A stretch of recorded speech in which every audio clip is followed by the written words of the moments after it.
Welcome to this deep dive. We're here to take some really fascinating source material and, well, pull out the key knowledge you need to get a solid grasp on a topic quickly and deeply. And today, we're embarking on a journey really into the incredibly rich spiritual world of the Ethiopian Orthodox Tewahedo Church. We're focusing on their liturgy and worship. That's right. And our mission, as you said, is to give you, the listener, a clear picture of what really defines their sacred practices. Exactly. What are those core elements? And we've got some excellent resources to guide us. They really light up these interconnected elements of their worship. So we'll be focusing on, I think, 4 key areas to build that understanding for you. Okay, 4 areas. What are they? First, the Qeddase, that's their divine liturgy. Then the structure of a whole church service. After that, the specific roles of their clergy, priest, deacon, and another interesting figure.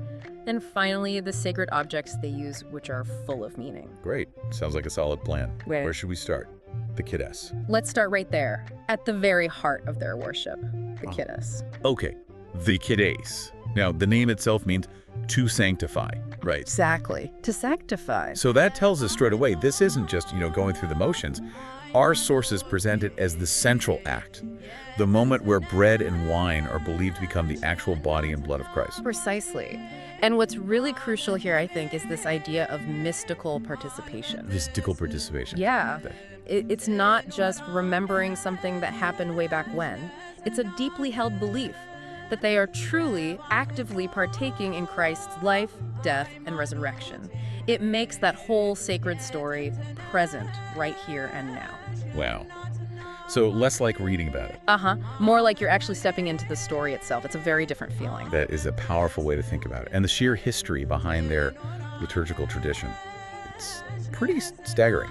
Our material points out the Ethiopian Church has kept, over 14 ancient anaphors, these Eucharistic prayers. That's right, over 14. It's quite a treasure trove. So holding on to that many ancient prayers, what does that signal? Well, it absolutely speaks to this profound historical rootedness, this deep continuity. Right, like an unbroken line stretching way back. Exactly, much further back and more unbroken than many other Christian traditions can claim, frankly. And among these prayers, you've got the anaphor of the apostles, connecting them right to the very beginning. To the early followers. And then there's the anaphor of St. Dioscorus. Our sources note this one for its really deep exploration of Trinitarian theology. Okay. But it's not just dry theology. It's expressed through incredibly poetic, almost mysterious language. It gives you a glimpse into a really profound, ancient way of understanding the divine. It sounds incredibly rich. And the start of the Qeddase itself seems designed to create a sense of, mystery. It does, doesn't it? Our sources describe it beginning behind a curtain. This curtain separates the sanctuary of the Holy of Holies from everyone else. Right, that immediate separation creates a sense of the sacred, almost like preparing you for something momentous. Like waiting for a reveal. That's a great way to put it. And you have the rising incense, too, that fragrant smoke filling the air. Adds to the whole atmosphere. The sources suggest that the drawing back of that curtain, when it happens, can symbolize revelation. A visual unfolding of God's presence. Exactly, a very sensory and symbolic start. And it's clearly not a passive thing for the worshipers. The material stresses their active involvement, kneeling, standing, crossing themselves, all in rhythm with the prayers. Very embodied, yes. It's not a spectator sport. Right. So the Qeddase becomes this deeply immersive, mystical encounter. The earthly community is actively joining in this divine mystery, creating a real, tangible link between earth and heaven. Okay, so that's the heart, the Qeddase. Now, if that's the central transformative moment, let's zoom out a bit and look at the wider structure. How does a full church service frame this? Good idea. So the full service is described as this rich, layered, deeply spiritual experience. And long, too. Our sources say they can last several hours. Oh, yes. Especially on Sundays and big feast days. That duration itself tells you something about the centrality of faith in their lives. It really does. Yeah. So what's the typical flow? It often begins with Omen Akidam, which is matins. Think early morning prayers, sometimes even before dawn. Before dawn, wow. Yeah. It includes psalms, supplications, readings. It's all designed to prepare the heart and mind for what's coming, like tuning your spiritual instrument before the main performance. That's a nice analogy, setting the right spiritual tone. Precisely. Then, following that, you often have the Mawasit. This is a preparatory service. Okay, more preparation. More readings, chants, reflections. It keeps building that spiritual momentum leading towards the main event. Which is? Which is, of course, the Qeddase itself. And our material nails it when it calls the Qeddase the Eucharistic celebration, the summit and source of the Christian life. It's absolutely peak. The high point of the whole service.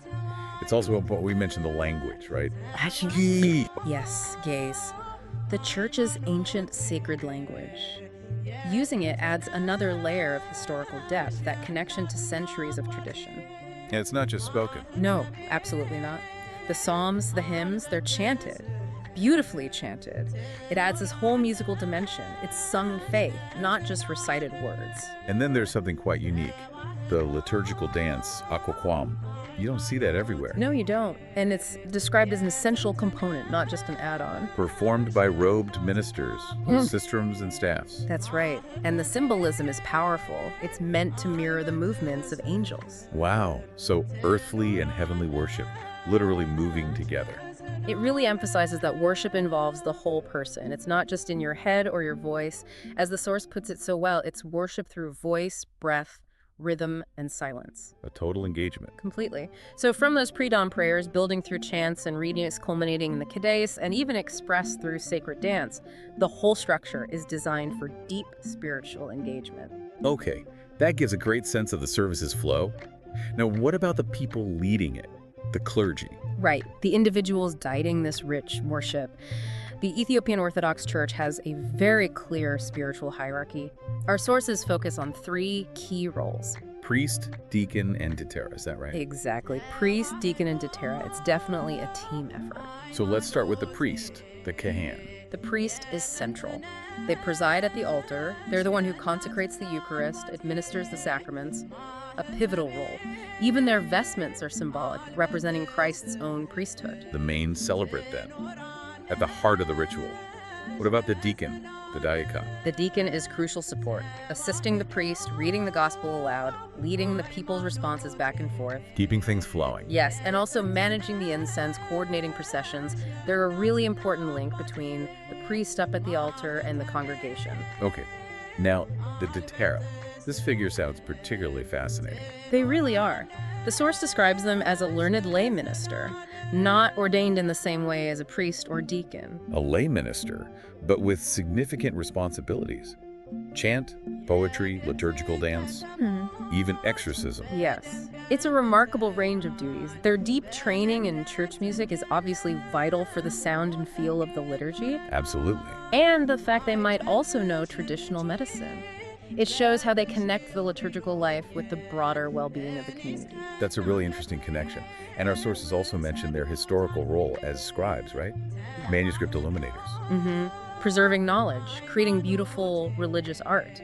They were, in many ways, keepers of both liturgical and cultural heritage, real pillars of the community. So you have these 3 roles working together. Exactly. Priest, deacon, debtera. Together they weave this complex, beautiful tapestry of sacred service. Each brings their unique skills, ensuring the order, the beauty, the reverence of the whole experience. It paints a vivid picture. Okay, let's shift to the tangible things, the physical objects used in worship. Good idea, because these aren't just props or decorations. No, the sources are clear. They're seen as carriers of presence, packed with theological meaning. Let's start with the tabot. Yes, the tabot. This is described as a consecrated slab or tablet, usually wood. It represents the Ark of the Covenant. The Ark of the Covenant. Yes. And crucially, it represents the very presence of God. The fact that you cannot celebrate the Eucharist, the Qeddase, without a tabot present tells you everything about its importance. It's non-negotiable, the absolute center. It is, and its treatment reflects that sacredness. It's kept veiled, only handled by priests, and with immense reverence. And on feast days, it comes out. Oh, yes. In grand processions, wrapped in beautiful cloths, shaded by these large ceremonial umbrellas. It's a powerful visual, the divine presence moving among the people. Definitely. What about incense? We mentioned it earlier. Right. Frankincense, other fragrant resins burned in these ornate censers, the rising smoke, that sweet smell. It's symbolic on multiple levels. Sanctification, you said? And prayers rising. Exactly. It marks the time and space as sacred. It engages your sense of smell in the act of worship. Our sources even mention beliefs about it purifying, maybe even healing. It draws you into the mystery. Another sensory layer creating that sacred atmosphere. And finally, we have the icons. Painted images, Christ, the Virgin Mary, saints, angels. Yes, and the material calls them, beautifully I think, theology in color. Theology in color, I like It it. highlights their role, they teach, they inspire, they reveal spiritual truths visually. They're not just pretty pictures, they're windows into faith. And they're treated with real honor in the Ethiopian tradition, aren't they? People kiss them, bow to them. Yes, deep reverence. Offerings might even be left. And many of these icons are ancient, centuries old, carefully preserved in monasteries or passed down through families. Each one is seen as a connection point, a window into divine reality, not just an artist's imagination. Okay, so the tabot, the incense, the icons, each one a tangible link, full of meaning. Precisely. They all work together to enrich the worship experience with tradition, symbolism, and this palpable sense of divine presence. So as we kind of wrap up this deep dive, it's really clear that liturgy in the Ethiopian Orthodox Church isn't just a ceremony. It's much more than that. Oh, absolutely. It's profoundly holistic, incredibly vibrant. As our sources put it, it's a living sacrament. A living sacrament that shapes how people experience time, space, their whole relationship with God. It's not static, it's a dynamic encounter. Right. Every single element. We've talked about the drumbeat, the chanting, the curtain, the smell of incense. The reverence for the tabot, the meaning in the icons, the Qeddase itself. It all contributes to this unique atmosphere, this feeling that heaven and earth are somehow meeting right there. That's the goal, the experience they seek. The tabot, embodying the covenant, incense, evoking the Spirit's presence, the Qeddase, making Christ truly present. And it underlines that Ethiopian Orthodoxy isn't just a list of doctrines you agree with. It's something deeply lived, actively celebrated. A faith engaging the whole person, body, mind, spirit. You get this powerful sense of its enduring beauty and depth. Definitely. And hopefully this glimpse into their liturgy, this immersion we've tried to offer you, leaves a lasting impression. Maybe that fragrance of holy worship, as the source material calls it, lingers a bit, offers some guidance, maybe some inspiration. There's clearly so much more to explore. Oh, for sure. We've only scratched the surface. In future deep dives, we could certainly look at their amazing feast days, the lives of their saints, those ancient monastic traditions, the whole cultural heritage woven into Tewahedo Christianity. It's vast. Something to look forward to. Indeed. So, until our next exploration, may you find guidance in the light of the Holy Trinity, find wisdom in the teachings of the early church fathers, and feel the support of the saints' prayers. May peace be with you.